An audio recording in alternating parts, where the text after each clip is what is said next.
A nossa bancada está quase completa e certamente nós teremos aqui boas apresentações sobre o tema. Então eu vou passar primeiro para o Duley, conforme está aqui no nosso programa. Duley.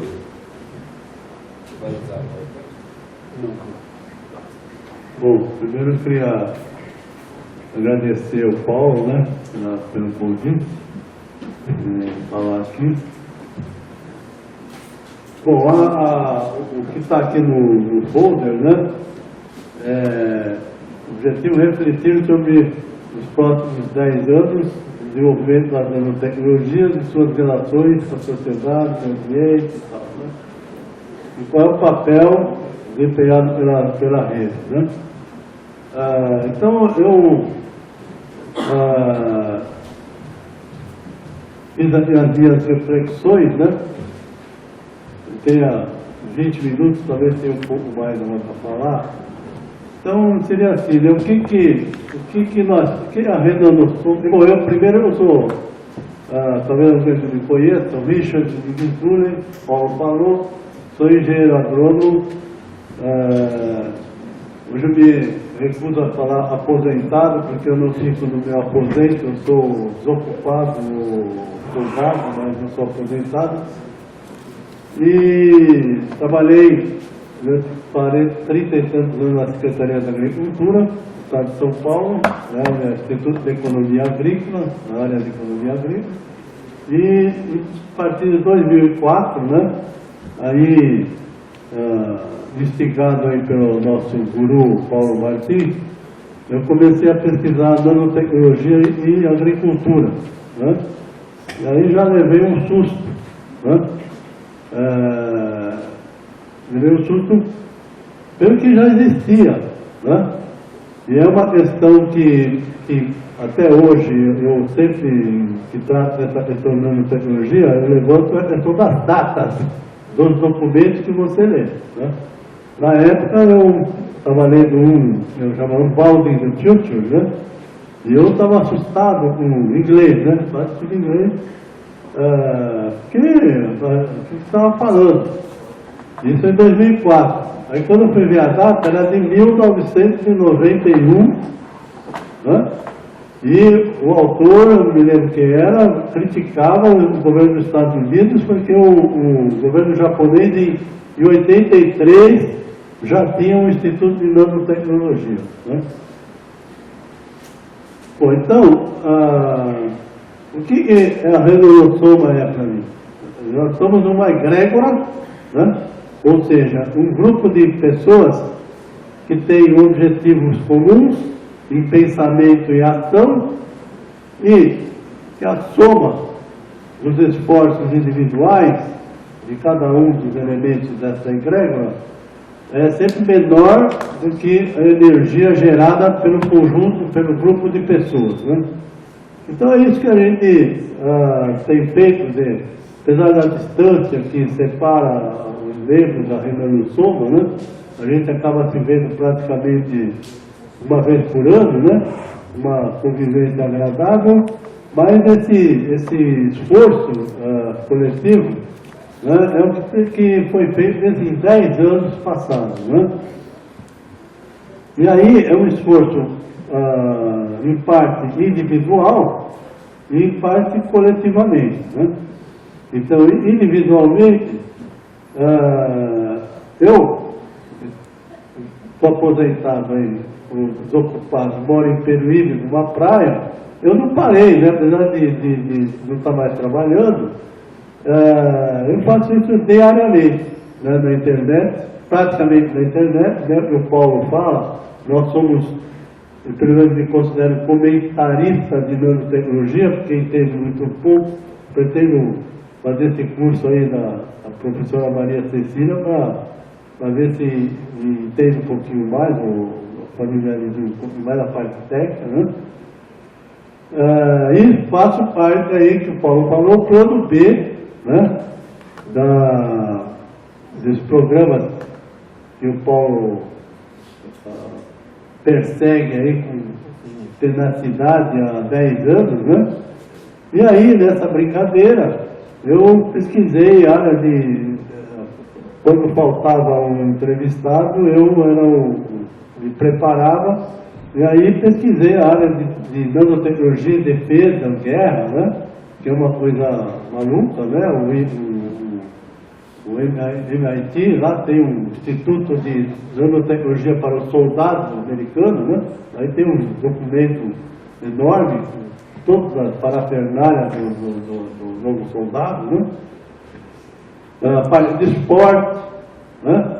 Que é a parte que pega bola de tênis, raquete de tênis, roupa, né? A parte de transporte, né? Que é a parte tem até um PowerPoint da Anfávia, né? Mas tem a parte da Audi e tal, né? Tem a parte de energia, né? A parte de medicina e até a parte de emprego, né? Eu estava comentando com uma colega aí, nessa situação de crise, de desemprego nos Estados Unidos, lá havia falta de mão de obra na área de nanotecnologia, eles estão preocupados com a formação, né? Então, e aí, isso aí é a parte individual minha, né? E a parte coletiva é quase tudo que todos nós temos feito, né? Em conjunto, né? O pessoal da Fundacet, o pessoal das universidades, todos os nossos colegas da reunião de turma, que, em conjunto, acaba trabalhando para o objetivo que é de esclarecimento e a tomada de consciência da sociedade, né? Na verdade, é isso que a gente está perseguindo, né? E a avaliação passa por o que a gente tem feito e o que a gente tem conseguido, né? Então, como a gente tem feito esse trabalho, né? Acho que realmente todas as nossas atividades que eu considero que é um trabalho de formiguinha, né? Cada um faz um pouquinho aqui, um pouquinho ali, uma palestra aqui, todas essas cartilhas que estão lá fora, né? São peças importantes, né? Do trabalho de formiguinha. O Paulo, né? Eu acho, ele é um visionário, né? Eu me lembro que começou o chat aqui do IPT, né? Depois passou para os programas da OTV, depois passou agora para a TV USP, né? E o Paulo não desiste, né? E aí, eu acho que eu tributo a ele, né? Vocês todos sabem, né? Mas ele foi demitido 2 vezes do IPT, né?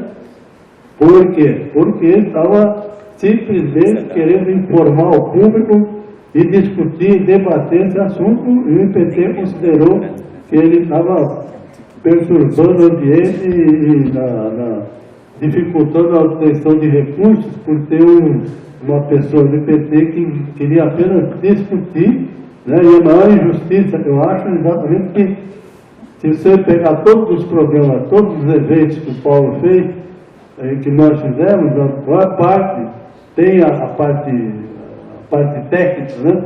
Está bem presente de informação, né? E a parte crítica talvez não chegue a 20%, 30%, né? Então, eu acho que e o Paulo não desiste, né? E já passamos de mais de 200 programas, né?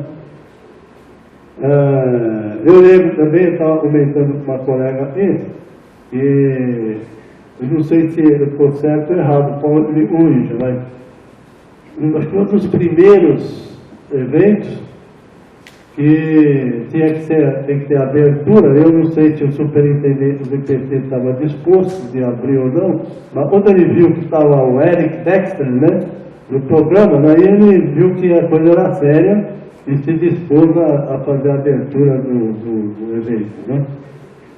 Bom, aí, o que a gente tem conseguido nesses 10 anos, eu me fiz essa pergunta, né? E a resposta que eu tive é muito e pouco, né? Muito, são esses 10 seminários, né, que acabaram sendo feitos, né, com a colaboração de muita gente e muita dificuldade. Né? O Paulo aí tem que sair para atender o telefone e mostra a dificuldade que já tem tido. Mas tem muito sucesso, né?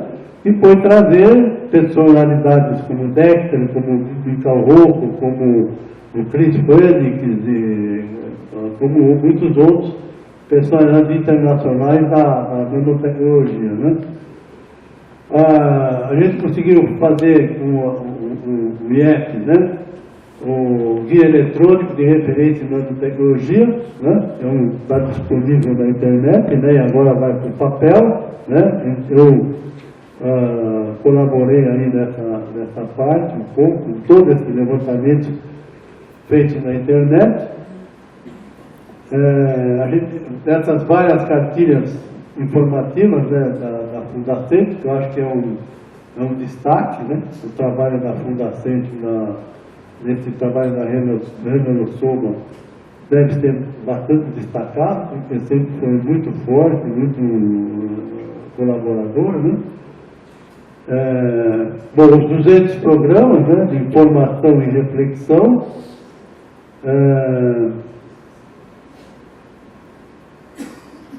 bom, aí, palestras, por exemplo, eu mesmo fui palestra em Andradina, em São Carlos, para pós-graduação, em Monte Verde, Londrina, agora acabei de ir a Araquari, né, substituindo o Paulo, que estava no Peru, né, também sou o plano B dele nos eventos, né, e até agora eu moro em Peruíbe, ao lado tem uma cidade de Itanhaém, tem uma escola técnica, também vou fazer uma palestra lá, para alunos de 14 a 17 anos, né.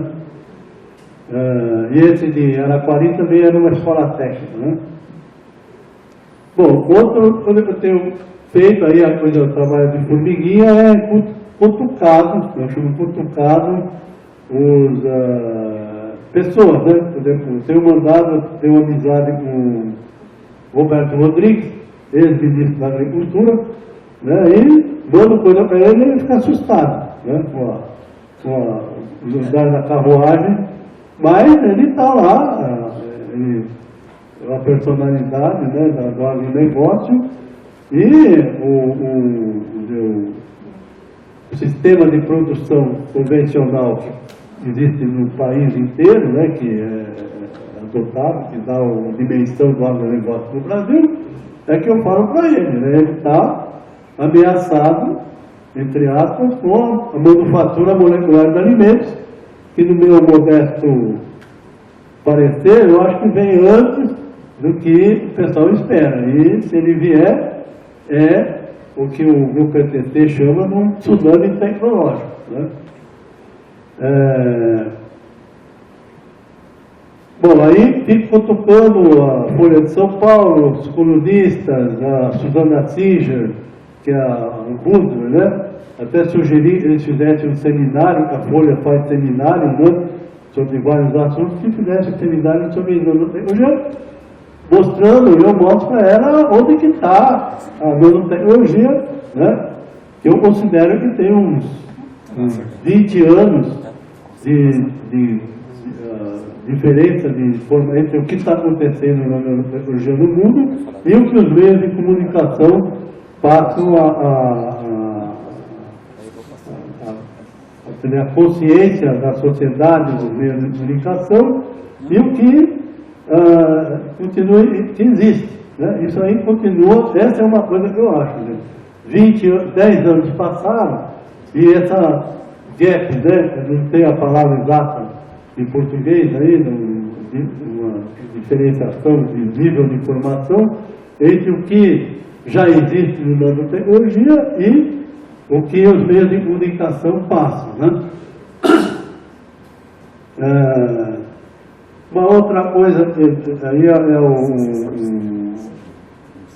aí, até agora que eu falei aí era o muito, né?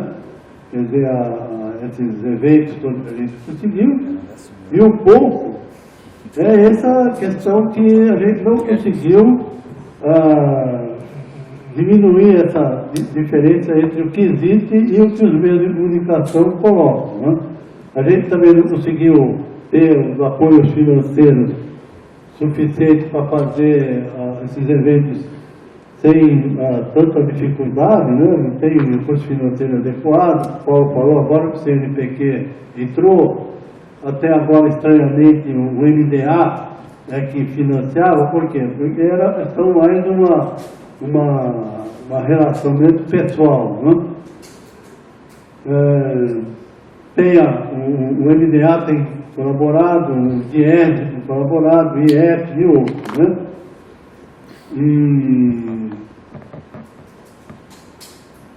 Bom, então, eu já falei, né, não bate aqui o que existe, a forma como o meio de comunicação aparece. Eles colocam sempre, eu brigo lá na Folha, porque eles colocam sempre que aparece alguma coisa da nanotecnologia, aparece como uma coisa bizarra e pontual. Nunca é uma coisa mais sedimentada, né? Uma coisa que eu notei, você pega na internet, você tem vídeos excelentes, né? Não só em inglês, mas em português. Em português tem não sei se vocês conhecem, da TV Cultura, chama Matéria de Capa. Eu até apresentei na Aquarim e a professora Maria Cecília aparece, né? E explicando até os perigos da nanotecnologia, né? E aí, o mais interessante que eu achei muito interessante, é que aparece um vídeo, um filme lá, de 1930 e pouco, um grupo, uma pessoa lá fez um vídeo falando que a criança, que a mãe chama para ir jantar, e aí fala, não, ela vai lá no programa de televisão, aperta um botão e grava o programa. Aí no telefone também, já era os telefones celular. E assim, várias coisas que hoje você pode, a ficção aí na nanotecnologia, que na época era aparecendo como ficção, e quase tudo que aparece lá virou realidade, né?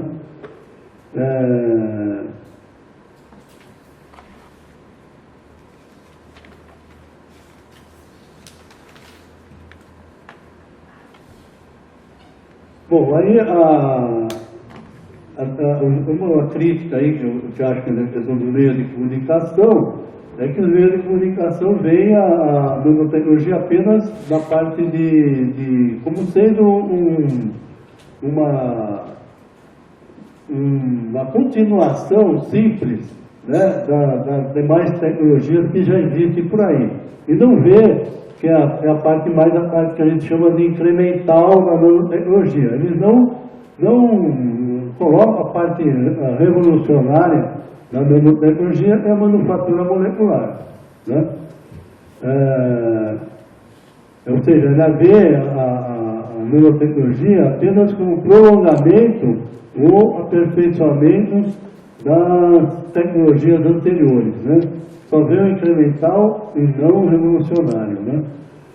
Outra coisa que o Neto não está aí, o nosso colega Sebastião Neto do IEP, ele fala isso, né? Ele tem a impressão de que a gente está sempre falando para nós mesmos. E eu, de certa forma, concordo.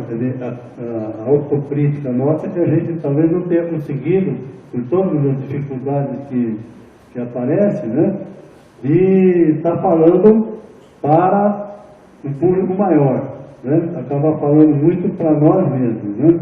Eu acho que essa é a questão central que a gente teria que enfrentar aí para o futuro dos próximos 10 anos, é como sair dessa questão de estar falando muito mais para nós mesmos do que para os outros, né? Bom, outra coisa é que eu acho que tem uma questão não aparece um interesse fundamental, assim, quando você fala de nanotecnologia, quando ela é invisível, né, fica difícil de você comunicar, né? Eu, por exemplo, quando falei uma palestra em São Carlos com uma pós-graduação, eu passei primeiro um PowerPoint da IBM, porque assim, a IBM está preocupada, eu que eu falar, provavelmente vai ter algum significado, né? Porque eu falar não pega, né?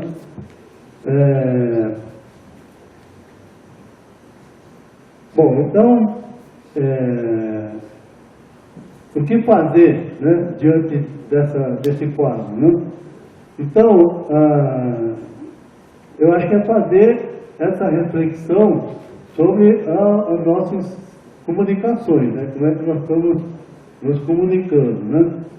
E a minha ideia era, uma sugestão elaborar um documento base, eu vou ter a palavra para entrochar no meio de comunicação, né? Ter um documento da Renan Soma para ir batendo um trabalho de formiguinha para ir passando para os meios de comunicação e também um manifesto mais curto para que cada um de nós coloquemos nas redes sociais, na internet, de e-mail, né, passando nesse trabalho que eu chamo de formiguinha, né? O conteúdo traria informações mais drásticas, tipo o programa do Datena, né? Que queira ou não, as pessoas se ligam, né? Quer dizer, uma coisa mais, selecionar as coisas mais drásticas que tem ali. Sobre a presença da nanotecnologia no nosso dia a dia, né? E os seus efeitos, as coisas que existem, os potenciais, né? Impactos positivos, negativos, e a necessidade a necessidade de se informar, e condicionar, e, segundo o preceito do nosso amigo Paulo, né? Se informar, condicionar e querer influir, né? E para evitar, né, a experiência dos transgênicos, né, que entraram pirateamento de uma maneira pirata, estão aí, né, e não tem jeito mais, né, está por aí, né. Bom, então, de maneira a tentar excluir essa visão pontual e bizarra dos meios de comunicação tem, né? Em síntese, né, para terminar, seria uma campanha, né, de formiguinha organizada para atingir jornalistas, TV, rádios, partidos políticos, redes sociais e internet. E uma coisa que a gente, quando eu brinco com o Paulo, né, é que a gente, queira ou não, né, faz as nossas críticas, mas aí definir, talvez mais para frente, qual é você vai fala, o que nós queremos de nanotecnologia, né? Então, o que eu entendo, pelo menos, é que é uma discurso que eu converso, né? É uma nanotecnologia que atenda aos interesses do país, né?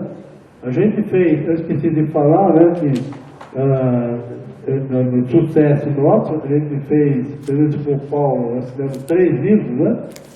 Um sobre uma pesquisa sobre o impacto da nanotecnologia na cadeia de produção da soja no Brasil, pegando uma pesquisa que deu um livro, pegando a visão dos diversos segmentos, né? Era a parte acadêmica, a parte de sindicatos, entidade de defesa e tem mais um que eu não me lembro. Então, a gente avançou bastante, eu acho, nesses 10 anos, né? Mas eu acho que, como eu pesquiso isso, olhando na internet, quer dizer, outro dia eu vi a Folha, colocou lá que um pesquisador descobriu não sei o que, identifica o câncer. Eu me lembro que veio, isso eu passo para todo mundo, um pesquisador israelense, né, acho que foi em Natal, e o cara tem que é aquele negócio que eu fico, é verdade ou não é verdade, tem bafômetro lá, né? E você sopra e diz se você está com câncer, não está com câncer, que órgão que está o câncer, que tipo de câncer, que estágio que está o câncer. Aí eu fico assim, será que é verdade? Porque a Folha, depois de 4 anos, eu acho, né? Coloca um detalhe de um equipamento que ele deu preço, que estava $5 mil. Então, onde é que fica o real, né? Nessa questão da informação, né? Então, eu acho que a maneira que os meios de comunicação tratam a nanotecnologia é que leva a essa situação de desinformação. Obrigado.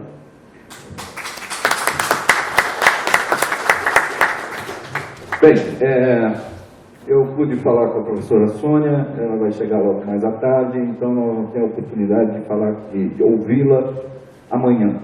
Perfeito? Nós vamos incorporá-la na mesa de amanhã. Agora é o nosso colega Marcos Matetti, que é lá de Blumenau, também já está conosco há muito tempo na rede aí, que vai fazer suas reflexões. 20 minutos. Tá. Bom dia a todos. Eu gostaria de iniciar agradecendo a oportunidade de estar aqui com vocês e participar desse debate. Acho que a Renan Soma tem uma história bastante importante, eu acho que merece. Eu ainda vou me dedicar, se me aparecer um aluno de mestrado, doutorado, eu ainda vou fazer um estudo específico sobre essa rede, mas então eu acho que 10 anos lembrou bem, foram conquistas, né? E isso é mérito do Paulo. O Paulo tem uma tenacidade, uma capacidade de articulação que é admirável, né? Então, as motivações do meu trabalho são resultados das pesquisas que a gente desenvolve na Universidade Regional de Blumenau, particularmente no NET, que é o Núcleo de Estudo de Tecnociência, que é o grupo de pesquisa que eu coordeno, e nós estamos preocupados com formação e dissolução de redes sociotécnicas regionais, ou seja, como se formam redes científicas, qualquer tipo de rede científica e tecnológica, e qual é o efeito da dissolução delas. Um exemplo, por exemplo, um sistema de confrontação de desastres, represas, e o que acontece se elas falharem? Então, esse tipo de história, e a partir disso, conheço o Paulo desde o processo do doutoramento, a gente fez uma aproximação. Também o resultado é um pouco de um trabalho que o Paulo e o Adriano publicamos na revista Plural, que chama Nanotecnologia como Tecnociência, Contribuições da Abordagem Sociológica para Entendimento das Relações entre Nanotecnologias, Sociedade e Meio Ambiente. Esse foi um trabalho de 2011, né, que a gente fez em colaboração, eu e o Paulo, mas principalmente do contato com o Paulo, né, dos seminários e da Renan Somos. Então, isso aqui é um pouco de reflexão que vem nesse caminho, né? Então, é nesse sentido que eu vou colocar o meu trabalho, né? A minha intervenção. Bom, então, a minha forma de abordagem é me perguntar, né? Ou seja, a abordagem das relações entre sociedade, nanotecnologia e sociedade envolve a consideração de 4 dimensões.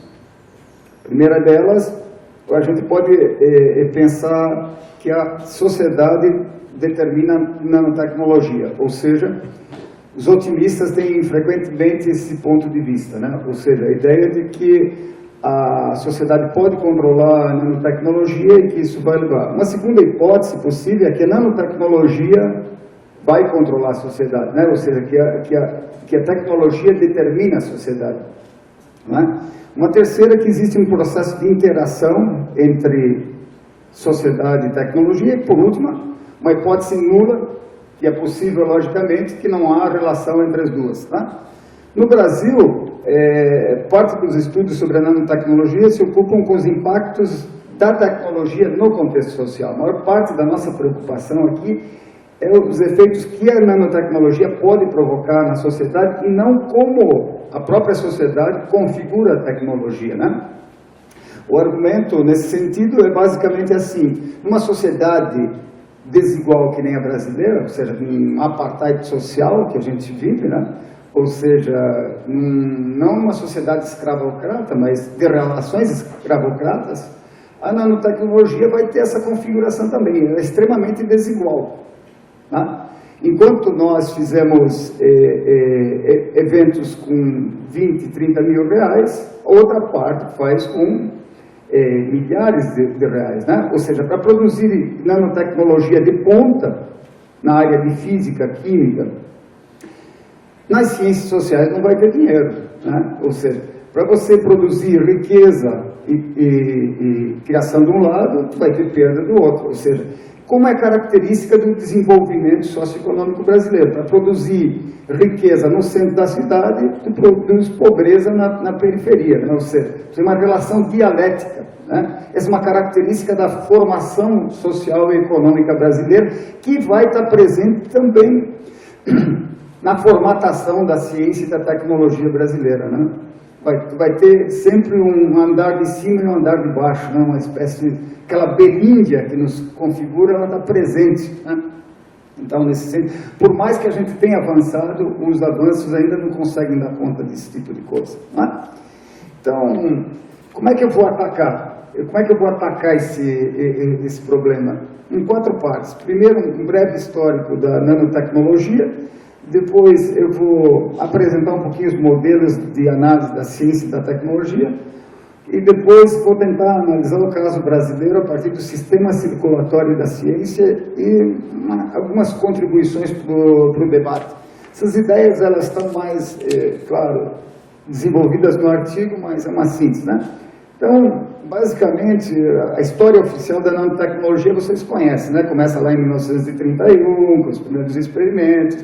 Depois, em 59, o Feynman faz aquela palestra seminal. Depois vem o Drexel e faz toda a popularização e vai indo até que chega até nós. Né? Na década de 90, esse processo se massifica, né? Ou seja, só que os pesquisadores em nanotecnologia, eles têm um cuidado que o pessoal da biotecnologia não teve, né? Ou seja, se investiu, se acreditou muito, porém a biotecnologia foi muito combatida. E no caso da nanotecnologia, ela é ainda uma modalidade tecnológica aberta, no qual os atores sociais estão disputando a forma, ou seja, o modelo dela, né? Pode passar. Então, quando a gente olha assim, de organização disciplinar, nós temos basicamente 4 disciplinas que agem nesse campo, que é física, química, biologia, ciências da computação. E quando a gente vê isso, a sociedade ela não está presente nisso. Né? Ou seja, aqui não tem muitos cientistas naturais e também dentro dos laboratórios de ciências naturais não tem muitos cientistas sociais. Então, é como você tem uma imagem de separação, quase que um gap profundo dessa história, né? Então, quando a gente imagina a nanotecnologia, tem aquela fórmula que o Paulo fez referência, de top-down, né? Que consiste na redução das dimensões de dispositivos ou miniaturização, abordagem física, ou bottom-up, que consiste na montagem de estruturas a partir de moléculas. E aí a gente tem uma figura que diz um pouquinho da dinâmica de desenvolvimento e como ela foi progredindo, e agora a gente caminha para uma síntese desse sentido, né? Aí, próximo. Aí fala um pouquinho, esse quadro fala um pouquinho dos investimentos, que dizem que a partir dos anos 2000, no mundo, os recursos privados, eles suplantar os recursos públicos, o que diz que isso significa que a quantidade de potenciais aplicabilidades mercantis dos artefatos nanotecnológicos vem crescendo, né? E isso nos coloca em algumas constatações, 3 constatações. Primeiro, parece interessante considerar que não somente os impactos que o desenvolvimento da nanotecnologia poderá provocar sobre o ambiente e a sociedade, mas também os impactos que a própria sociedade provocará no desenvolvimento da nanotecnologia. A gente não deve muito olhar somente para o impacto que a nanotecnologia produz na sociedade, mas também como a sociedade formata a nanotecnologia. Segundo, trata-se, é claro, de um processo de co-construção, portanto, a terceira hipótese. Ao mesmo tempo que o desenvolvimento tecnológico impacta a sociedade impacta o desenvolvimento tecnológico. E a nanotecnologia, portanto, vai ter o quê? As feições da sociedade brasileira. Portanto, se a adoção de uma tecnologia redistribui papéis e atores, entre atores, o desenvolvimento da nanotecnologia constitui uma questão política e, portanto, deve estar aberta ao exame das ciências sociais também. O que eu quero dizer com isso? A gente tem uma visão muito darwinista da tecnologia. A gente acha que os padrões e os artefatos tecnológicos que utilizamos são os melhores. Na verdade, eles são produtos de disputas, ou seja, e de decisões de natureza política. Se isso serve para um telefone, para um sistema de captação de imagem, vai servir também para a nanotecnologia. Ou seja, a nanotecnologia ela é negociada, disputada politicamente. Portanto, quando a gente se reúne aqui para discutir nanotecnologia, o que a gente está fazendo é criando forças, nem falou para poder intervir na formatação de como a nanotecnologia vai ser concebida no Brasil e como é que ela vai se disseminar na sociedade. Bem, com isso a gente pode passar para os modelos de análise, né? Existem algumas formas de analisar essas relações e esse processo, né? Ou seja, frequentemente, eu venho da área de sociologia, a gente sempre contextualiza os fenômenos científicos e tecnológicos, né? Pode ser. Dentro desse modelo de desenvolvimento dessas abordagens, a gente tem um ciclo de desenvolvimento, né? Ou seja, a gente tem uma história de abordagem da ciência e da tecnologia, que começa no começo do século passado e se estende, relacionando o quê? O contexto social ao conteúdo da ciência e da tecnologia. Os desenvolvimentos recentes, né? Eles sempre mais estão entrando dentro do processo de como a ciência molda a sociedade, não é? Pode passar. Então, eu selecionei aqui 3 formas possíveis de considerar as relações entre sociedade e tecnologia, no caso, a nanotecnologia, na sociologia da ciência. Primeiro é o famoso programa Mertoniano, né?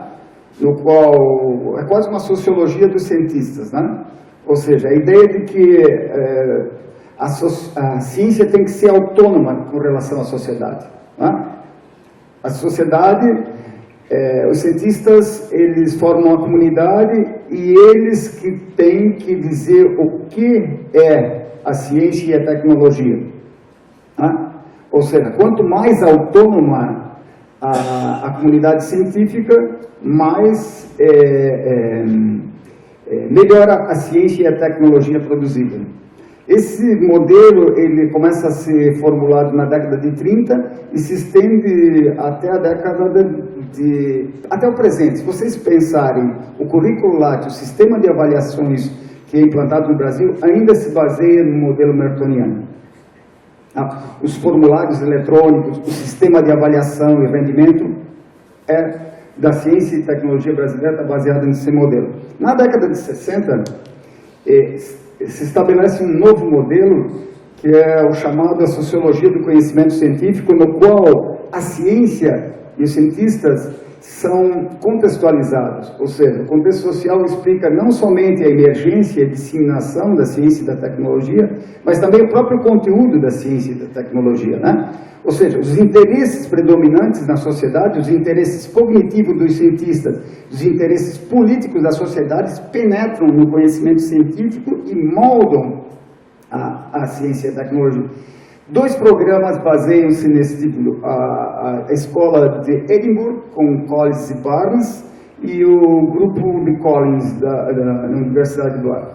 E, a partir do final da década de 80, na Escola de Paris, com Latour, Calon e Lau, começa um outro tipo de abordagem, no qual a ciência e a tecnologia vai moldar o que a gente entende como sociedade e natureza, né? Ou seja, a ciência e a tecnologia constituem o espaço no qual são fixadas as imagens do mundo natural e do mundo social. Portanto, a própria nanotecnologia pode modificar a imagem que nós temos de nós mesmos e da própria natureza e, portanto, redefinir a sociedade como nós a imaginamos. Então, a partir disso, eu fiz algumas constatações, né? Que é aplicar o que o Latour chama de sistema circulatório da ciência e da tecnologia. O sistema circulatório é contrário ao sistema linear. O sistema linear diz que quanto mais ciência básica, mais ciência aplicada. Quanto mais ciência aplicada, mais tecnologia. Quanto mais tecnologia, mais inovação. Quanto mais inovação, mais desenvolvimento econômico. Quanto mais desenvolvimento econômico, mais qualidade de vida. Isso é mentira.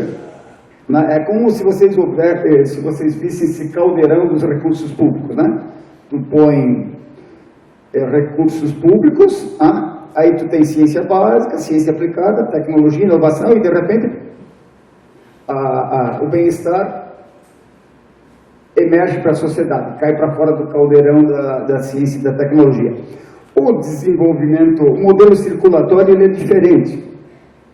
Ele diz que existem diversas atividades que são feitas ao mesmo tempo e atividades concomitantes.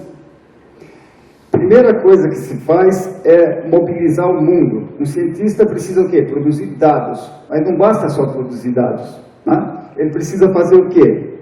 Ele precisa também formar pessoas. Ou seja, ele precisa ir para a sala de aula e preparar os alunos para que entendam e disseminem aquilo que ele está estudando.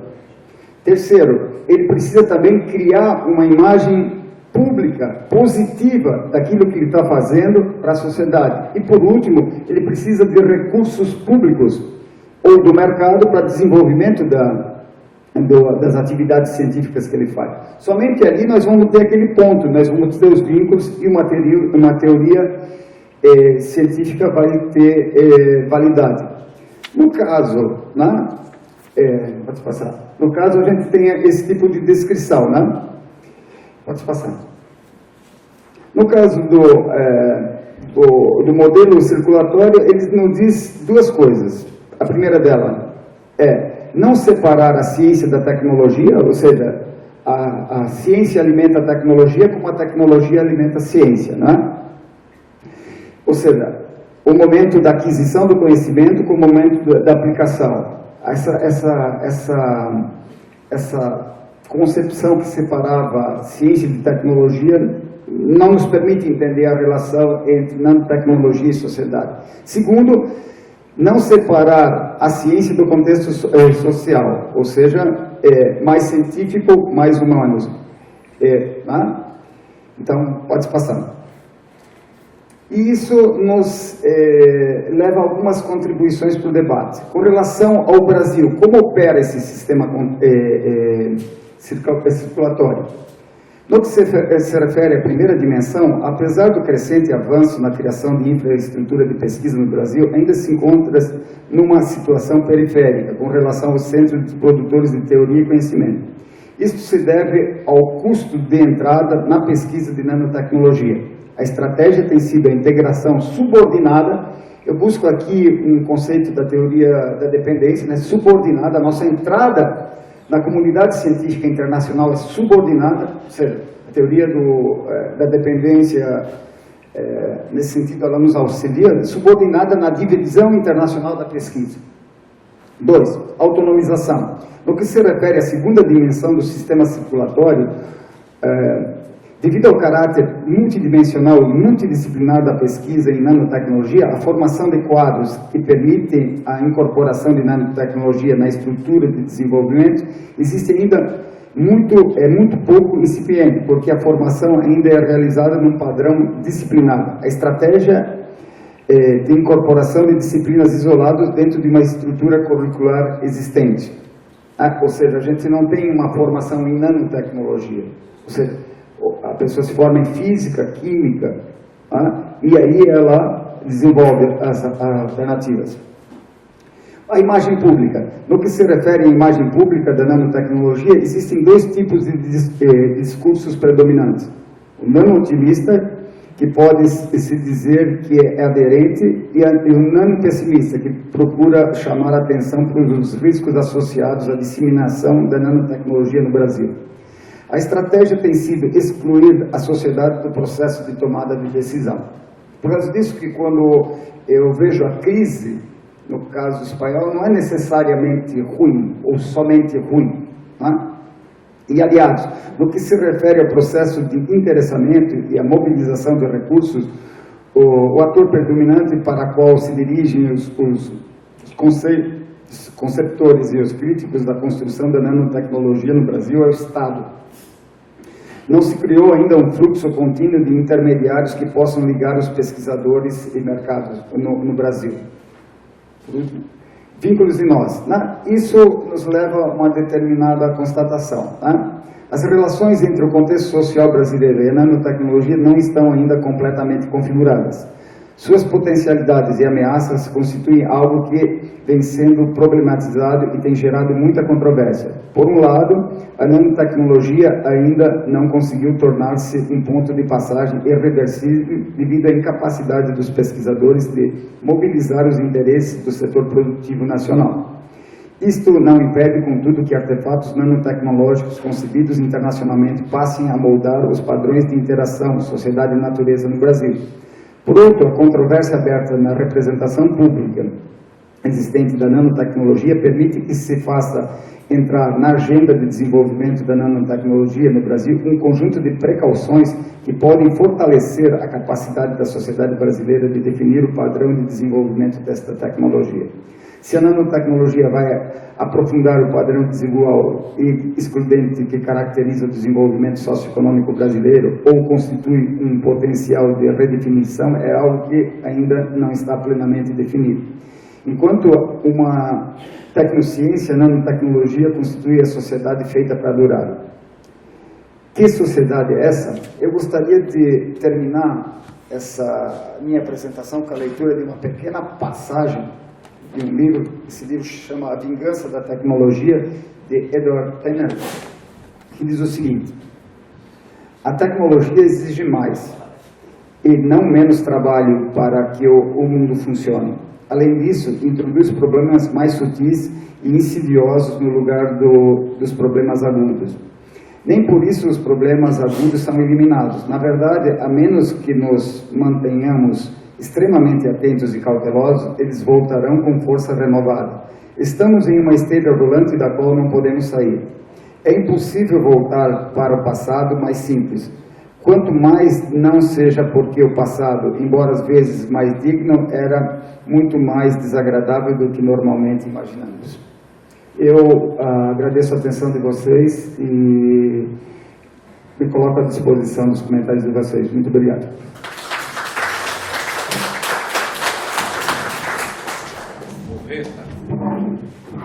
Obrigado ao Marcos pela excelente palestra aqui para a gente.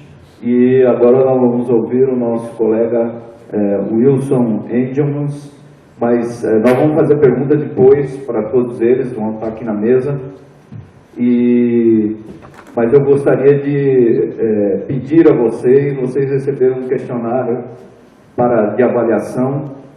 Ao final do nosso expediente, nós vamos recolher a manifestação de vocês aí sobre o que vocês acharam dessa primeira etapa do nosso seminário. Nós vamos fazer isso a cada dia. É um instrumento importante para a gente avaliar as nossas organização dos nossos seminários. Bom, então vamos ouvir o professor Wilson Endmans, da Unicinos. Obrigado ao Paulo, então bom dia. Quero agradecer ao Paulo a oportunidade de poder interferir novamente no seminário, né? Eu participo do seminário desde 2009, então eu sou um jovem, digamos, nanoativista, que fui apresentado essa matéria na Unicinos, onde eu sou professor do programa de pós-graduação em Direito, mestrado e doutorado. Também sou coordenador adjunto desse programa desde o ano passado, então, e eu venho me dedicando a essa questão das nanotecnologias e a necessidade ou a incapacidade ou a inexistência, enfim, ainda não tenho bem certeza, de marcos normativos sobre esse conjunto de tecnologias produzidas na escala nano. Um dos projetos de pesquisa ao qual eu estou vinculado, ele é financiado pela CAPES e ele faz uma investigação, e o professor William Weissman é o coordenador geral dessa equipe, que reúne instituições de vários estados brasileiros, e eu participo pela Unicinos. E nesse projeto nós buscamos investigar a parte dos riscos e também a parte dos marcos normativos em relação às nanotecnologias aplicadas aos alimentos e aos biocombustíveis.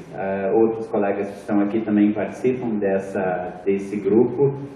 E também a questão dos riscos, ela faz parte de um outro projeto desenvolvido em rede, financiado pelo CNPq, que é liderado pela FURG, que é a Fundação Universitária de Rio Grande, que o professor José Montserrat é o líder do nosso grupo.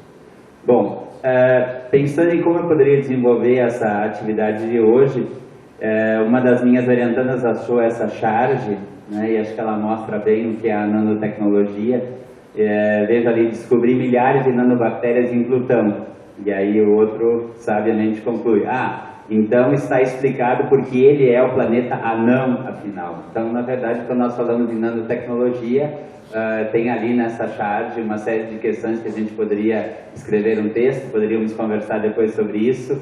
A questão do nano, a ligação etimológica de ser anão, algo extremamente pequeno, algo que precisa, veja aqui a parafernália gigante para nós enxergarmos o planeta Plutão. E provavelmente a analogia ela também serve, nós precisamos de uma parafernália bastante grande de nanoscópio, microscópio, como quiserem, para que a gente possa enxergar as nanopartículas.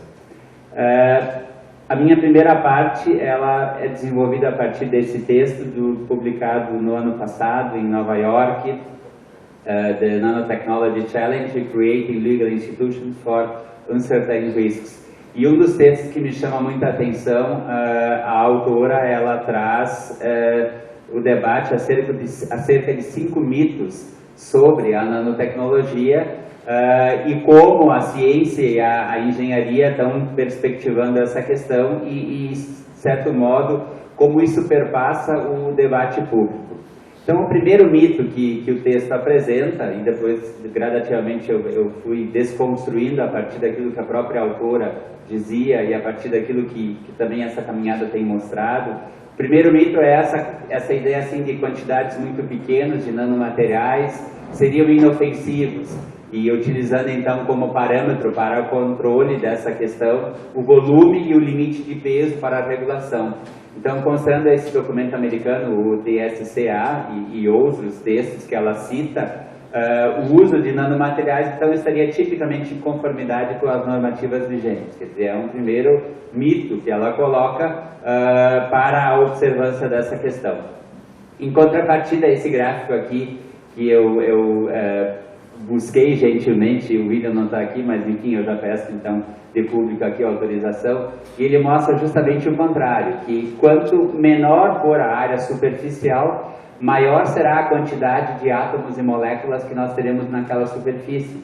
Então a gente percebe por esse gráfico, não é, que dá uma série de explicações que para mim da área do direito elas são tanto quanto estranhas, mas eu tenho me habituado a ler e entender e conversar sobre essa questão, justamente por estarmos na escala negativa, quer dizer, a nanotecnologia ela opera algo em torno de 10 elevado à potência 9 negativa, nós teremos ali novas características, novas reações E então aquela afirmativa de que o tamanho e o peso possam ser considerados, na verdade, irrisórios por causa dessa dimensão, ela é desconstruída por esse gráfico, porque aqui diz justamente o contrário. Quanto menor for a área superficial, mais quantidade de átomos e moléculas nós teremos ali, consequentemente, nós teremos novas características, novas concepções nessa perspectiva de análise dessa estrutura. Olhando também um documento normativo da British Standards Institution, nós vamos ter alguns conceitos importantes, já que nós estamos começando os trabalhos, né, nesse seminário.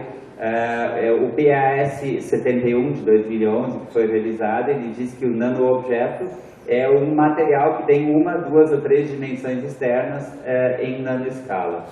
E a nanotecnologia, esse mesmo documento, ele vai dizer justamente como essa aplicação do conhecimento científico, não é, na escala nano, a fim de fazer uso do tamanho e estrutura dependente de propriedades e fenômenos distintos, e aqui já temos um aspecto importante, daqueles associados a átomos ou moléculas individuais ou materiais a granel.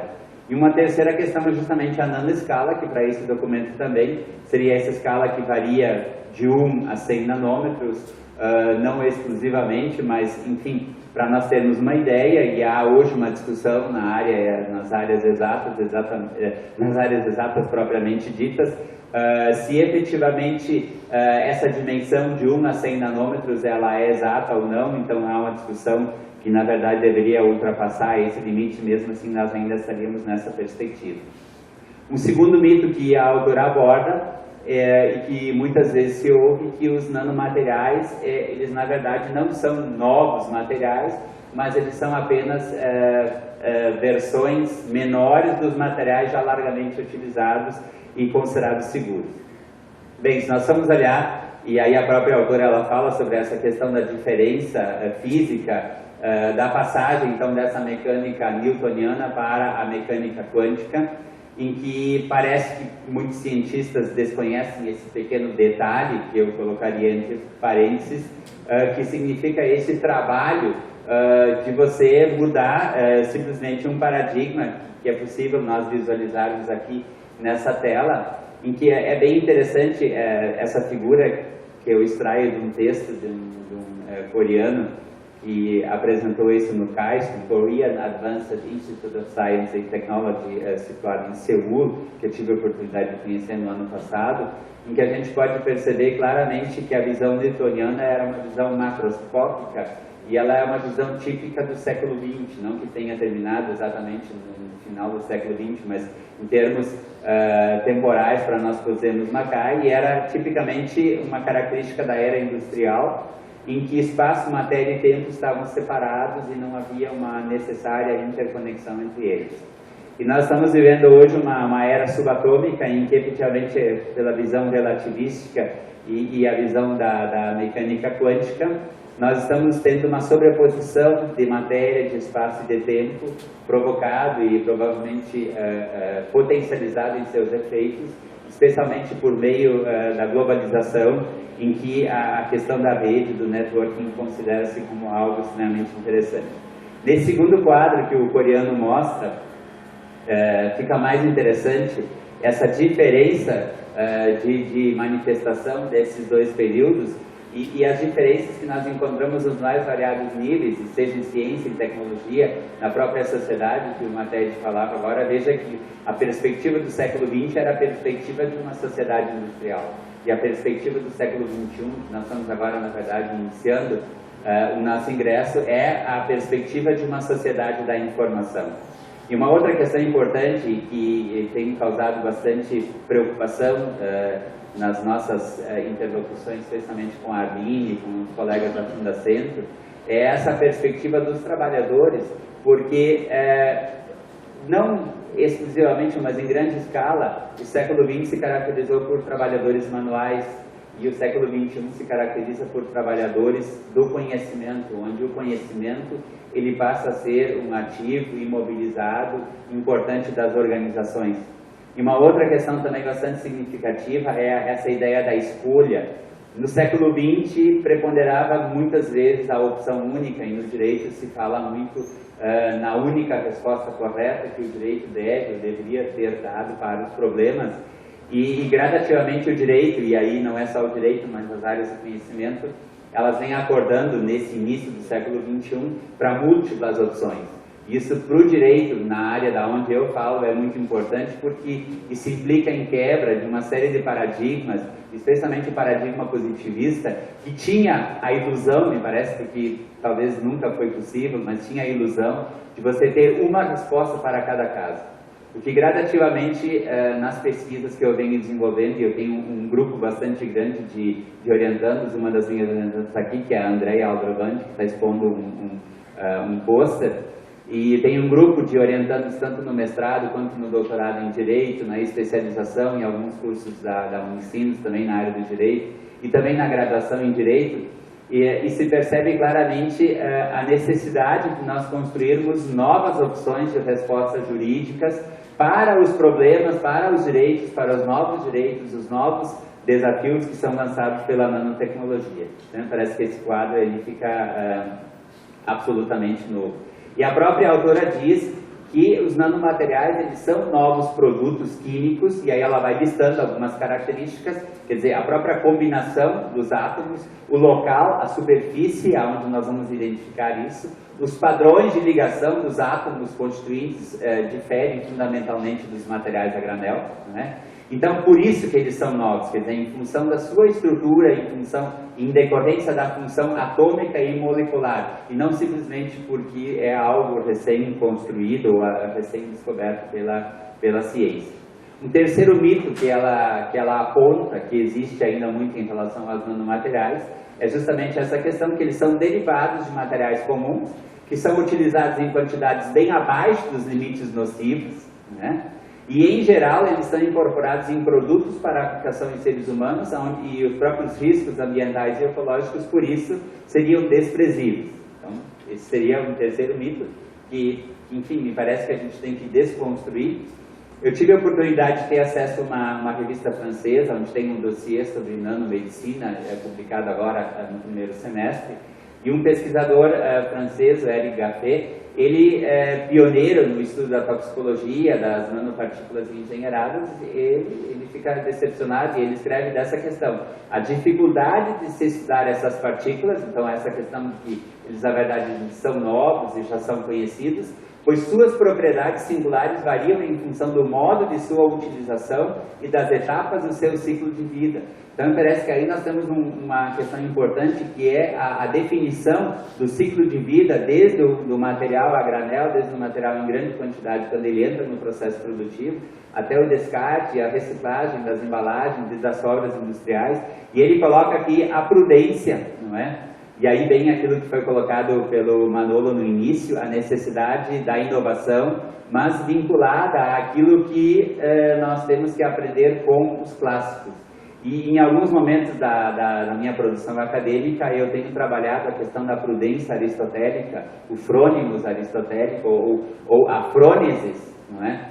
Que é justamente um legado da ética clássica, no sentido de que nós tenhamos cuidado, nós tenhamos prudência no desenvolvimento do conhecimento. E isso me parece que aí o Manolo tem absolutamente, eu concordo com o que ele diz. Isso nós temos que voltar e olhar um pouco para os clássicos e aprender um pouco com a tradição da caminhada, da história da humanidade, da ciência da humanidade, e aprender com isso. Vamos com mais calma, tenhamos prudência, tenhamos mais cuidado, que o próprio francês coloca como um elemento necessário nessa questão. Um quarto mito que a autora coloca: os nanomateriais não são estáveis sob condições ambientais.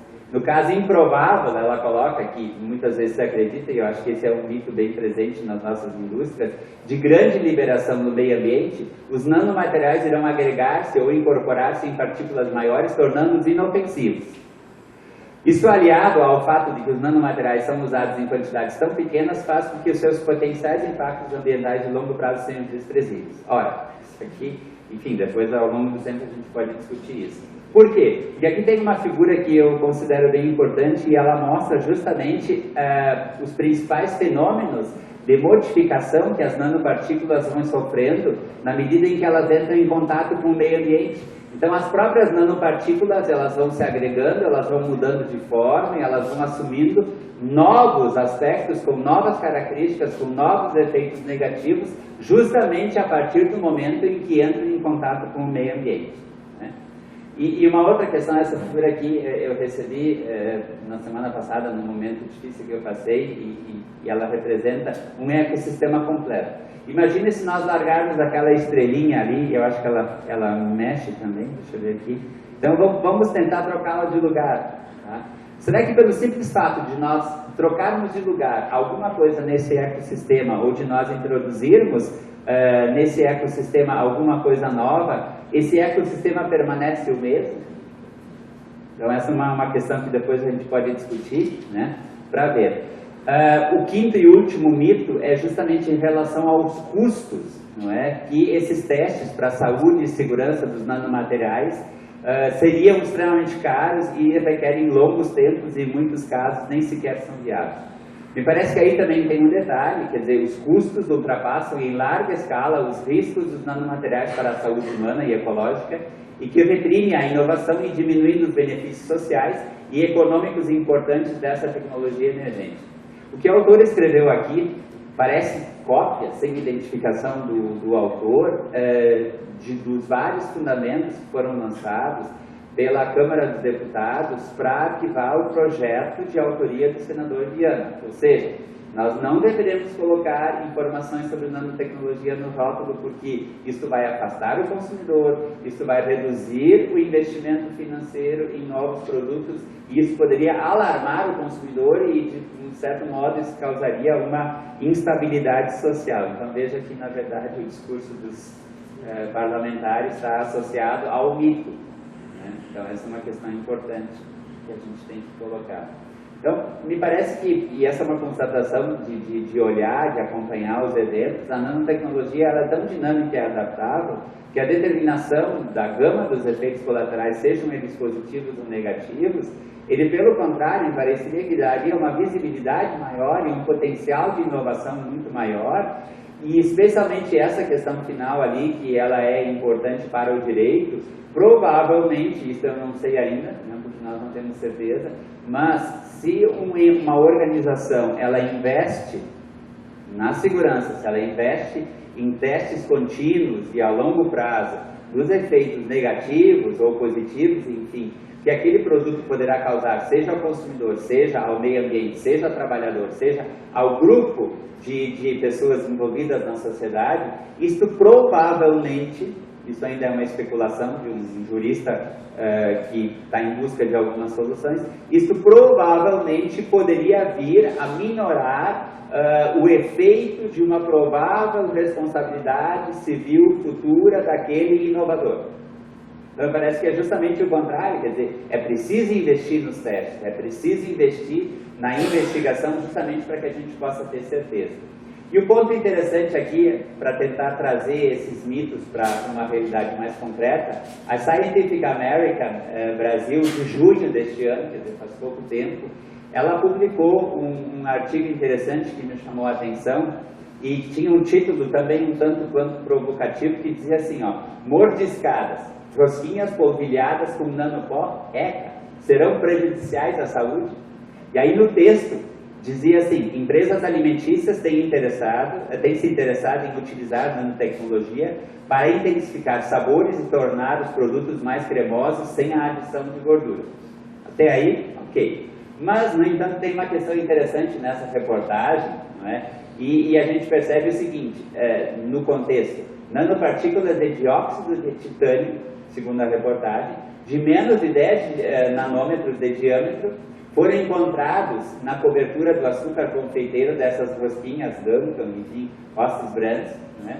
E essa descoberta, ela foi realizada por um acaso, porque esse grupo, não é, de saúde ambiental, a ESUSOP, tem um texto depois em que ele vai trabalhar mais a fundo, descobriu isso por um acaso, a partir da análise dessas rosquinhas e desse maravilhoso açúcar confeiteiro em um laboratório independente.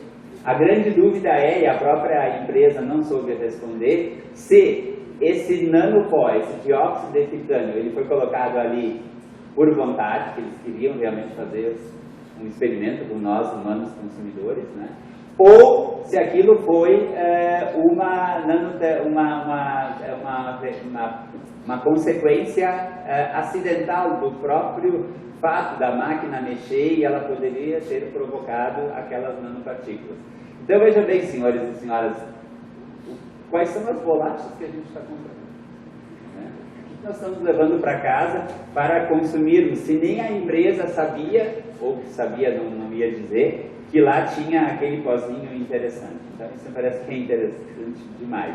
Há um texto publicado na internet dessa ASIO-SO, de uma pesquisa realizada no ano passado, então é um dado bastante recente, em que eles tiveram curiosidade e fizeram uma pesquisa bastante grande, quer dizer, tentaram fazer, eu vou mostrar agora porque tentaram fazer, com empresas da indústria de alimentos dos Estados Unidos. Eles distribuíram 2.500 formulários para 2.500 empresas, incluindo as 100 maiores empresas de processamento de alimentos, os 50 maiores distribuidores de alimentos, 75 maiores varejistas de alimentos, as 25 maiores empresas de embalagem de alimentos, as 50 maiores empresas de fast food, incluindo McDonald's e outros, as 187 empresas de suplementos nutricionais. E pasmem agora quantas respostas eles tiveram. Apenas 26 empresas, 2.500 empresas que receberam o formulário, responderam a essa pesquisa. Quer dizer, fica-se realmente numa grande dúvida sobre como a saúde humana está sendo tratada pelas indústrias de alimentos. E aí, a partir disso, não é, emerge, no mínimo, uma questão preocupante. Quer dizer, existe uma falta de divulgação dessas empresas de alimentos que usam, que fabricam esses produtos nano-aprimorados. E aí, vejam bem, ali eu colocaria talvez uma outra ordem, os trabalhadores, os consumidores, os acionistas dessa empresa, as próprias agências governamentais, elas estão absolutamente incapacitadas para avaliar como essas empresas estão fazendo o gerenciamento dos potenciais problemas de segurança em torno do uso desses alimentos, em torno das próprias embalagens que são utilizadas para guardar esses alimentos e colocá-los nas prateleiras à venda do mercado. Então veja que essa é uma questão, ela é uma pesquisa americana, mas ela aqui no Brasil não é diferente, e ela impacta decisivamente na questão do direito à informação que nós temos. Quer dizer, é um direito hoje constitucional que está no texto da Constituição de 88 e é um texto também que está no Código de Defesa do Consumidor, há um artigo explícito, o artigo 31 do Código de Defesa do Consumidor fala sobre o direito à informação que o consumidor deve ter. E ali tem uma série de características e de informações que deveriam ser colocadas nos rótulos dos produtos, incluindo os produtos de alimentos. Uma questão que chama a atenção nesse texto do ASIO-SO é que em 2005, veja, essa seguradora, a Allianz e também a OCDE, elas concluíram, aí é um detalhe importante, quer dizer, por que uma seguradora começaria a se preocupar em relação ao que foi consensuado ali, 4 principais áreas de preocupação sobre nanomateriais em alimentos, quer dizer, provavelmente, não sei se essa é a única seguradora, mas essa aqui aparece com destaque nesse texto, provavelmente essa seguradora ela está já projetando aquilo que eu dizia antes. Haverá no futuro, não sei se próximo ou médio ou a longo prazo, responsabilidade civil das empresas que contratam essa empresa seguradora sobre eventuais danos, seja ao meio ambiente, seja a saúde do trabalhador, seja a saúde do consumidor. Então vejam aonde está o grande perigo. Um deles estaria justamente nos nanoalimentos. E aqui tem uma série de grandes empresas multinacionais, não é, transnacionais, que nós somos conhecidos, nós compramos esses alimentos, não é? E veja que eles estão manipulando efetivamente bebidas interativas, a questão ali da Nestlé, o uso de emulsões de nanopartículas para melhorar a textura em geleias de sorvete, e de certo modo para contrabandear, né, eu coloquei entre aspas, nanocápsulas com nutrientes e sabores para dentro do corpo. Aquilo que hoje se fala muito que são os alimentos, o texto ela coloca como alimentos da nanocêutica. Se fala muito aqui no Brasil na nutracêutica e nos alimentos funcionais. Então, na verdade, é uma questão que está muito presente no ensino lá mesmo. Tem um dos institutos tecnológicos que está fazendo a investigação dos potenciais desses alimentos funcionais. E uma das possibilidades é justamente a questão da nanotecnologia no alimento. Veja, as nossas pobres galinhas também são infestadas com nanopartículas, enfim, que são com esse poliestireno bioativo, que se ligam às bactérias para que a gente não use os antibióticos químicos na produção do frango industrial. As nanopartículas em pesticidas, que também é uma questão bastante significativa, não é? São empresas famosas aqui no Brasil, não é? Do uso das nanocápsulas para liberação controlada dos inseticidas. E, por fim, a questão de você estar contaminando, inclusive, o peixe. Então, aqui uma grande empresa americana, não é, que está tratando as frutas, e provavelmente essas frutas devem ser importadas, eu não sei até que ponto elas chegam aqui no Brasil. Então, são algumas questões bem preocupantes, e esse quadro aqui, ele efetivamente é preocupante, porque veja ali a quantidade de recursos que são utilizados na produção e no desenvolvimento tecnológico de produtos à base de nanotecnologia e a pequena quantidade de recursos que sobra para o teste sobre segurança. Então, isso aí mostra efetivamente, isso é uma pesquisa de agora, que foi publicada nesse texto desse ano, isso mostra efetivamente que a segurança, a saúde, não são temas que estão na pauta e, efetivamente, esses recursos aqui denunciam claramente, sem necessidade de falar muito acerca disso. A percepção pública, e aí com isso eu começo a fechar algumas questões importantes, esse texto de 2007, ele mostra que existe um incremento, existe um medo da percepção pública acerca do uso da nanotecnologia, das novas tecnologias, e provavelmente existe um medo também de que as empresas não darão conta dessas preocupações públicas sobre a avaliação dos riscos, que alguns já são bem conhecidos, né?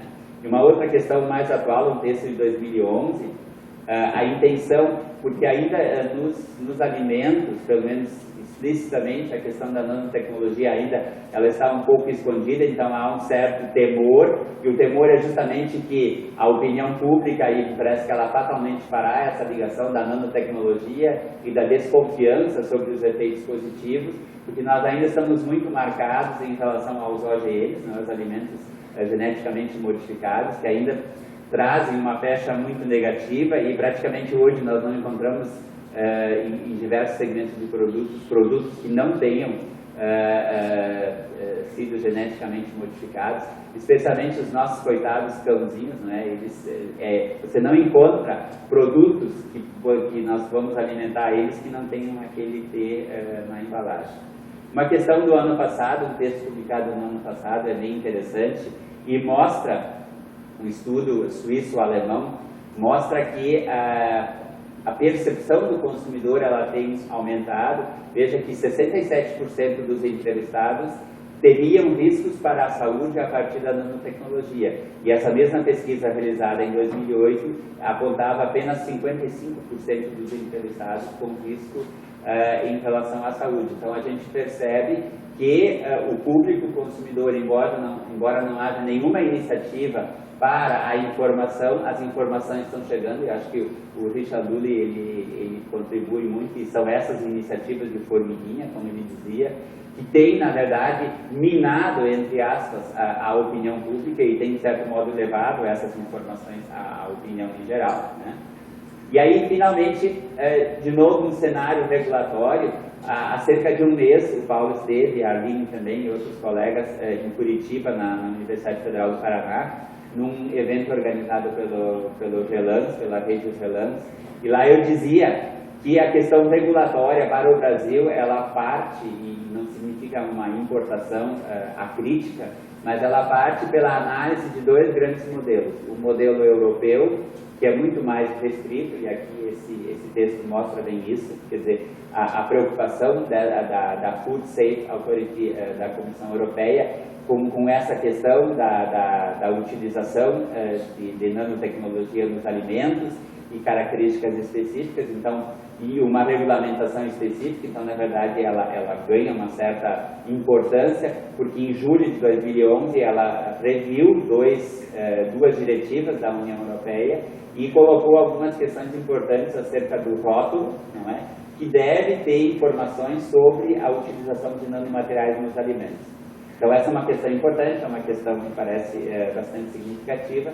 Em relação ao modelo dos Estados Unidos, que pela própria questão do princípio da precaução é muito mais liberalizada, né, e o FDA se diz como desconhecendo informações acerca dessas questões mais específicas sobre a nanotecnologia, e por isso, pela própria característica do princípio da precaução, como nós ainda não temos uma certeza, nós não temos ainda uma comprovação efetiva, vamos continuar produzindo. E o princípio da precaução, nesse sentido, ele permite que você continue produzindo, apesar de você saber algumas coisas já sobre nanotecnologia, mas com uma necessidade de você fazer testes, de você fazer anotações, de você fazer um acompanhamento